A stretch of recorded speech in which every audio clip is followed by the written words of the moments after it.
Hello students, मेरा नाम है अरुण शर्मा और आप सभी का अरुण कोचिंग क्लासेस में बहुत बहुत स्वागत है। स्टूडेंट्स, क्वेश्चन नंबर 40 आज मैं आपको करवाऊंगा, है ना। ये मैंने ऑलरेडी सॉल्व कर दिया है, ठीक है। स्टूडेंट्स, ये क्वेश्चन थोड़ा सा लेंथी है पर मैं आपको आज ही बता देता हूँ। क्वेश्चन जो है इंपॉर्टेंट है। सो कंपनी ने इशू किए हैं 50,000 के इक्विटी शेयर्स 100 रुपीज के हिसाब से, ठीक है। एप्लीकेशन और अलॉटमेंट मनी यहाँ पे जो है कंबाइंड है 25 रुपीज। फर्स्ट कॉल 30 रुपीज की है और जो बैलेंस है वो फाइनल कॉल पे है, ठीक है। तो 25 और 30 हमारे पास 55, तो यानी कि 45 रुपीज की फाइनल कॉल है। एप्लीकेशन हमको मिल रही है 80,000 की। देखिए, 50,000 इशू किए, 80,000 की एप्लीकेशन रिसीव हो रही है, इसका मतलब जो 30,000 एप्लीकेशन हमारे पास एक्सेस है। तो प्रोराटा अलॉटमेंट हम कर रहे हैं, है ना। इस क्वेश्चन में यहाँ पे लिखा गया है एक्सेस जो एप्लीकेशन मनी है उसको एडजस्ट किया जाएगा फर्स्ट कॉल में। और यहाँ पे लिखा गया है कि first call was made a share holder who applied for 4,000 shares did not पे द कॉल मनी। देखिए, यहाँ पे बोला गया है कि जो एक्स्ट्रा पैसा है वो डायरेक्ट फर्स्ट कॉल में ट्रांसफर करेंगे और एक शेयर होल्डर है जिसने 4,000 शेयर के लिए अप्लाई किया है, उसने कॉल मनी को पे नहीं किया। कॉल मनी का मतलब है ना उसने फर्स्ट कॉल पे किया होगा ना उसने फाइनल कॉल पे किया है, ऐसा यहाँ पे लिखा गया है, ठीक है। तो जनरलाइज करना है ट्रांजेक्शन्स को। सो आइए शुरू करते हैं। क्वेश्चन को किस तरीके से किया जाएगा, तो आइए मैं आपको बताता हूँ, है ना। सो फर्स्ट ऑफ ऑल 80,000 के हिसाब से एप्लीकेशन मनी हम रिसीव करेंगे। एप्लीकेशन और अलॉटमेंट कंबाइंड है 25 रुपीज। तो यहाँ हम लिखेंगे बैंक अकाउंट डेबिट, है ना। जनरल बना लीजिए आप जल्दी से ऐसे। Bank account debit to equity share application allotment account being application money receive. तो 80,000 की एप्लीकेशन हमको मिली है, 25 रुपए के हिसाब से 20 लाख रुपए ये बनता है, ठीक है। उसके बाद स्टूडेंट जो नेक्स्ट एंट्री है वो कैसे की जाएगी, इसका वर्किंग नोट हमको बनाना पड़ेगा, है ना। तो थोड़ा सा आप नीचे जैसे वर्किंग नोट तैयार कर लीजिए और एक क्वेश्चन का वर्किंग नोट थोड़ा लेंथी बनेगा, है ना। तो यहाँ लिखेंगे वर्किंग नोट नंबर 1 डाल के शेयर अप्लाइड और शेयर अलॉटेड। तो 80,000 की एप्लीकेशन हमको अप्लाई किया गया है, 50,000 शेयर अलॉट किए गए हैं जितने हमारे पास टोटल इशूड है। तो एप्लीकेशन मनी जो है 80,000 के हिसाब से 25 रुपीज से मल्टीप्लाई होगा एप्लीकेशन मनी, 20 लाख रुपए बनता है ना। और अलॉटेड शेयर जो हमारे हैं उससे मल्टीप्लाई करेंगे, हम लिखेंगे less application money required on 50,000 share, ठीक है। जितने अलॉटेड है टोटल मल्टीप्लाई बाय 25, तो 12,50,000 माइनस हो जाएगा। तो ये जो 7,50,000 का पैसा है ना, डायरेक्ट यहाँ पे बोला गया था कि इसको कहाँ एडजस्ट करेंगे, फर्स्ट कॉल में डायरेक्ट, ठीक है। ओके,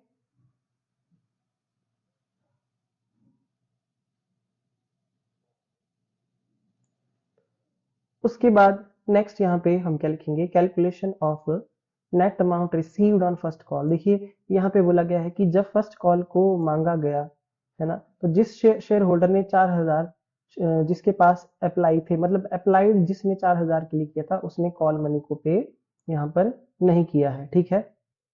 सो स्टूडेंट देखिए, कॉल मनी का मतलब यहाँ पे दोनों कॉल से है, ठीक है। मैं आपको करके दिखाऊंगा। तो सबसे पहले जो है यहाँ पे हमको यहाँ पे लिखना पड़ेगा calculation of net amount received on first call. देखिए, जब भी अ, ऐसा केस आए कि जिसमें एक्स्ट्रा पैसा ट्रांसफर हो और वो पैसा जो है शेयर होल्डर ना पे करे, मतलब उसमें कॉल इन एरियर भी हो, तो आपको नेट अमाउंट रिसीव्ड निकालना पड़ता है, ठीक है। ये केस जो है अलॉटमेंट भी हो सकता है, कि एक्स्ट्रा पैसा अलॉटमेंट में ट्रांसफर किया हो और उसके बाद जो है यहाँ पे हमको नेट अमाउंट रिसीव्ड ऑन जो है वो अलॉटमेंट निकालना पड़े, है ना। तो सबके लिए की वर्किंग नोट बनेगा किस तरीके से, देखिए तीसरा वर्किंग नोट है calculation of net amount received on allotment. तो जिस शेयर होल्डर ने यहाँ पे 4,000 के लिए अप्लाई किया है उसको कितने अलॉट किए गए हैं ऐसा यहाँ पे नहीं लिखा गया है। तो सबसे पहले हमको अलॉटेड शेयर निकालने पड़ेंगे। तो यहाँ लिखेंगे share allotted to share holder, है ना। तो कितने अलॉट किए गए हैं, देखिए आपको निकालना है अलॉटेड। तो टोटल अलॉटेड हमारे पास यहाँ पर 50,000 है। तो हम लिखेंगे 50,000, जिस जो कैलकुलेट करना है वो ऊपर आएगा, divided by 80,000 total applied multiply by 4,000, है ना, जितने के लिए इसने अप्लाई किया था। तो मतलब इसको 2500 शेयर यहाँ पे अलॉट हो रहे हैं, ठीक है। तो इसका भी ऐसा ही वर्किंग नोट नंबर 2 के जैसा एक वर्किंग नोट नीचे और बनेगा इसके लिए, इस 4,000 शेयर होल्डर के लिए, ठीक है, मतलब जिसने 4,000 के लिए अप्लाई किया है। तो एप्लीकेशन मनी जो है हम 4,000 के अकॉर्डिंग रिसीव करेंगे, मल्टीप्लाई बाय 25 1 लाख। और एप्लीकेशन मनी रिक्वायर्ड यानी कि टोटल अलॉटेड शेयर के हिसाब से 62,500 रुपीज का जो एप्लीकेशन मनी है वो रिक्वायर्ड है। तो 37,500 यहाँ पे एप्लीकेशन मनी एडजस्ट हो जाएगा फर्स्ट कॉल में। ठीक है, तो फर्स्ट कॉल में जो है 4,000 शेयर, जिस 4,000 शेयर के लिए जिसने अप्लाई किया है उस, ओके, आई होप आपको इतना समझ में आ गया होगा। तो एक्सेस एप्लीकेशन मनी ये बच जो रहा है ये फर्स्ट कॉल में एडजस्ट होगा यहाँ पे 37,500 रुपए। ओके जी, उसके बाद फर्स्ट कॉल मनी जो ड्यू हो रहा है, first call money due on 2500 shares, है ना। फर्स्ट कॉल मनी देखिए कितना है यहाँ पे। अब देखिए आपको क्या निकालना है कि कितना पैसा फर्स्ट कॉल पे नहीं हुआ। तो फर्स्ट कॉल पे हमारे पास यहाँ पे 30 रुपीज है। ठीक है, तो स्टूडेंट यहाँ पे आप देख सकते हैं first call money total allotted share इस कैटेगरी को 2500 है जो हमने कैलकुलेट किया है, उससे मल्टीप्लाई करेंगे तो 75,000 रुपए जो है इस शेयर होल्डर से हमको लेना था। ठीक है, और एक्सेस एप्लीकेशन मनी हमने यहाँ पे ट्रांसफर किया है कितना फर्स्ट कॉल में 37,500 रुपए, है ना। तो इसको माइनस कर देंगे, बाकी का जो पैसा बच गया ये अमाउंट नॉट पेड है, ये पैसा हमको नहीं मिला है। ये जो 37,500 हमने निकाला है 37,500 रुपए जो मैंने ग्रीन लाइन से हाईलाइट किया है स्टूडेंट, ये कॉल इन एरियर है। ठीक है, तो इसको मैं कॉल इन एरियर अकाउंट में जो है वो डाल सकता हूँ, है ना। तो स्टूडेंट ये अपनी मर्जी है क्वेश्चन करती बार call in arrear account open करना है या नहीं, है ना, क्योंकि क्वेश्चन में बोला गया है तब तो करना पड़ेगा। बट अगर आप नहीं करना चाहते हैं तो वो आपकी मर्जी है, पर मैंने इस क्वेश्चन में कॉल मीडियर को ओपन किया है। ठीक है, और कॉल इन एडवांस को भी। सो स्टूडेंट यहाँ पे देखिए, और मैं एक बात आपको और बता देता हूँ, ये जो 7,50,000 का पैसा है ये पूरा का पूरा एप्लीकेशन मनी जो फर्स्ट कॉल में ट्रांसफर किया है ना, इस अमाउंट के अंदर ही ये वाला अमाउंट भी इंक्लूड है। कौन सा? 37,500 जो हमने फर्स्ट कॉल में एडजस्ट किया है। ठीक है, मतलब ये 37,500 रुपए ये किस में इंक्लूड है? 7,50,000 में। और ये वाला ये कॉल मेरी है। स्टूडेंट इसको आप ध्यान से देख लीजिए, ये जो सारी कैलकुलेशन है हम क्यों कर रहे हैं? नेट अमाउंट रिसीव्ड निकालने के लिए फर्स्ट कॉल में कितना अमाउंट हमको रिसीव करना है उतना। ठीक है, क्योंकि एक शेयर होल्डर ने यहाँ पे एक तो हमको पैसा नहीं दिया है और उसने 4,000 शेयर के लिए अप्लाई किया था तो अलॉटेड निकाल लिए, और फर्स्ट कॉल में ही जो है एडजस्ट हो रहा है एक्सेस पैसा भी, तभी ये तीसरा वर्किंग नोट बन रहा है। आई होप आपको समझ में आ रही होगी, है ना। आगे वाले क्वेश्चंस भी मैंने देखिए ध्यान से आप देखना। सो यहाँ पे हम लिखेंगे कि अब फर्स्ट कॉल पे टोटल अमाउंट कितना ड्यू होगा, जितने टोटल अलॉटेड शेयर है उसके हिसाब से 50,000 अलॉटेड है, तो 50,000 multiply by 30 is equal to 15 lakh. तो देखिए 7,50,000 हमने यहाँ पे एडजस्ट किया है, टोटल एडजस्टेड ये टोटल कॉल इन एडवांस हमारे पास 7,50,000 है। ठीक है, उसके बाद ये 7,50,000 हमारे पास बच जाता है पैसा, है ना, फर्स्ट कॉल का। अमाउंट नॉट पेड ये 37,500 ये माइनस हो जाएगा, तो बाकी का ये जो पैसा आपको दिख रहा है ये net amount received on first call है। तो इतना पैसा 7,12,500 हमने रिसीव किया है। सो आई होप आपको ये समझ में आ गया होगा। इस तरीके से जो है ये क्वेश्चन का वर्किंग नोट बनेगा। ठीक है, थर्ड वर्किंग नोट क्यों बना? क्योंकि फर्स्ट कॉल में हमने एक्सेस पैसा ट्रांसफर किया था और फर्स्ट कॉल पे ही जो है वो एक शेयर होल्डर है जिसने 4,000 शेयर के लिए अप्लाई किया है, उसके टोटल अलॉटेड शेयर हमने निकाले, है ना। तो net amount received on first call निकालने के लिए हमको ये सब कुछ करना पड़ा। ठीक है ना, क्योंकि एक्स्ट्रा पैसा कहाँ ट्रांसफर किया गया है? सारा का सारा फर्स्ट कॉल में। ठीक है स्टूडेंट, आप एक बार नहीं मेरे से कई बार पूछ सकते हैं कि सर ये कैसे किया, तो मैं आपको जरूर बताऊंगा फिर से, है ना। पर आई होप आपको इतना समझ में आ गया होगा। उसके बाद देखिए अब जो सेकंड एंट्री होती है हम क्या करते हैं, equity share application allotment account को यहाँ पे करेंगे डेबिट, कितने से? 20 लाख से, है ना। और इक्विटी शेयर कैपिटल में जो है कितना आएगा? जितने हमारे पास यहाँ पे टोटल अलॉटेड है 50,000 multiply by application money 25 rupees, ये सेकंड जनरल एंट्री है, इज इक्वल टू 12,50,000। ओके, उसके बाद यहाँ लिखेंगे to calls in advance account. तो कॉल इन एडवांस में कितना पैसा? देखिए स्टूडेंट जो भी पैसा हम एडजस्ट करेंगे एक्सेस एप्लीकेशन मनी, है ना, कॉल्स में, वो कॉल इन एडवांस अकाउंट में हम क्रेडिट कर देंगे। तो 7,50,000 यहाँ पे क्रेडिट कर दिया है कॉल्स इन एडवांस में, क्योंकि ये पैसा जो है हमने फर्स्ट कॉल में ट्रांसफर किया है। ठीक है, 7,50,000। ओके, तो ये जो है हमारा वर्किंग नोट नंबर जो है ये 2 है ना, ये हमारा वर्किंग नोट नंबर 2 है। तो मैं इसके आगे यहाँ पे लिख दूंगा वर्किंग नोट नंबर 2। ओके, तो यहाँ लिख देंगे being application money transfer to share capital account and excess money transfer to share first call account.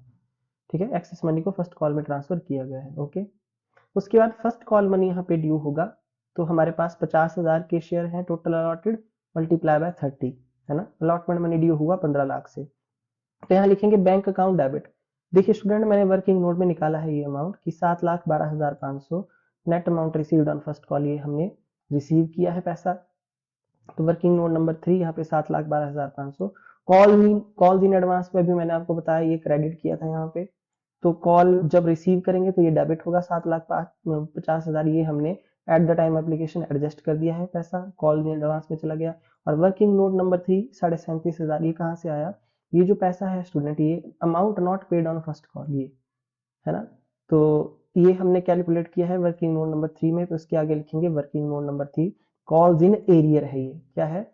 ये कॉल्स इन एरियर है स्टूडेंट, ये पैसा नहीं मिला है। यहाँ पे लिखा है साफ कि जिसने 4,000 के लिए अप्लाई किया है उसने फर्स्ट कॉल का पैसा नहीं दिया है, और कॉल मनी यानी कि फाइनल कॉल का पैसा भी मतलब नहीं दिया है। ठीक है, आई होप आपको इतना जो है समझ में आ गया होगा। ओके, तो यहाँ लिख देंगे 37,500। ठीक है, तो यहाँ आ जाएगा 15 लाख टोटल। ओके, तो लिखेंगे फर्स्ट कॉल मनी रिसीव्ड। तो स्टूडेंट, ये जो कॉल इन एरियर अकाउंट है, ये ओपन करना या ना करना ये आपकी मर्जी है। डायरेक्ट भी हो सकता है, पर स्टूडेंट अगर डायरेक्ट करूंगा तो आपको समझ में जो है हो सकता है क्वेश्चन ना आए, इसलिए मैंने कॉल इन एरियर अकाउंट को यहाँ पे ओपन कर दिया है। ठीक है, और मैं आपको ये सुजेशन दूंगा कि आप भी कॉल इन एरियर अकाउंट को ओपन कर सकते हैं। ठीक है, तो उससे जो है आपको ज्यादा आसानी हो जाएगी। उसके बाद फाइनल कॉल को हमने ड्यू किया, है ना। फाइनल कॉल मैंने आपको बताया बैलेंसिंग अमाउंट 45 रुपीज है, तो 50,000 multiply by 45 is equal to 22,50,000 rupees. तो ये हमारा जो है वो फाइनल कॉल का जो अमाउंट है, यहाँ पे फाइनल कॉल मनी ड्यू हो चुका है। उसके बाद फाइनल कॉल मनी रिसीव कैसे होगा ना, तो देखिए यहाँ जो है मुझे लिखना पड़ेगा कॉल इन एरियर। तो मैं कॉल इन एरियर यहाँ भी ओपन कर रहा हूँ, है ना। तो यहाँ हम लिखेंगे, यहाँ भी कॉल इन एरियर अकाउंट हम लिख देंगे, है ना।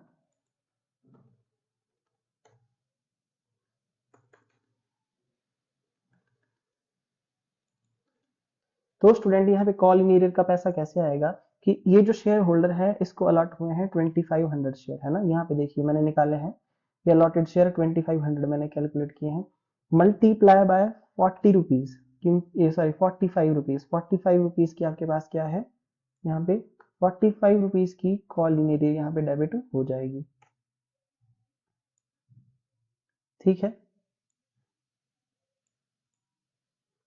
ओके जी। तो मैं यहाँ पे पहले 2500 मल्टीप्लाई बाय 45 लिख दूंगा, तो 1,12,500, है ना। तो 1,12,500 मैंने यहाँ पे लिख दिया। ठीक है, अब मैं क्या करूंगा, ये बैंक में कितना पैसा आएगा, देखिए टोटल जो अमाउंट ड्यू है हमारा, टोटल अमाउंट ड्यू है 22,50,000 है ना। तभी मैंने to equity share final call जो है 22,50,000 लिखा है। तो 22,50,000 में से माइनस करूंगा, तो यहाँ पे 21,37,500 में लिख दूंगा, 21,37,500 में लिख दूंगा, है ना। ओके, तो ये अमाउंट मैंने रिसीव कर लिया, कॉल मेरे भी मैंने यहाँ पे ओपन कर लिया। सो स्टूडेंट देखिए, क्योंकि साफ लिखा गया है कि कॉल मनी, देखिए यहाँ पे जरूरी नहीं है कि फर्स्ट कॉल की बात है, फर्स्ट कॉल तो इसे मांगी गई थी, पर इसने कॉल मनी का मतलब हुआ दोनों ही कॉलें नहीं दी है ना, बार बार आपको बता रहा हूँ। तो इस तरीके से यहाँ पे मैंने फाइनल कॉल को भी रिसीव कर लिया। सो आई होप आपको ये क्वेश्चन समझ में आ गया होगा, है ना। इस क्वेश्चन में स्टूडेंट कॉल इन एडवांस भी है, एक्सेस पैसा जो है वो एप्लीकेशन के टाइम ही एडजस्ट किया गया है, और दूसरा कॉल इन एरियर भी है कि कॉल्स का अमाउंट भी इसने पे नहीं किया है, और दोनों कॉल्स पे कॉल इन एरियर है। तो स्टूडेंट मैंने आपको बिल्कुल बता दिया, है ना। कहीं भी कोई प्रॉब्लम हो आप पूछ सकते हैं। तो क्वेश्चन नंबर हमारा 40 हो जाता है कंप्लीट। ठीक है, क्वेश्चन थोड़ा लेंथी है, ध्यान से आप इसके वर्किंग नोट्स को भी देखिए, है ना। ध्यान से क्वेश्चन को करिए, कहीं भी कोई प्रॉब्लम है तो आप जो है वो पूछ सकते हैं। आज के लिए इतना ही, थैंक यू सो मच।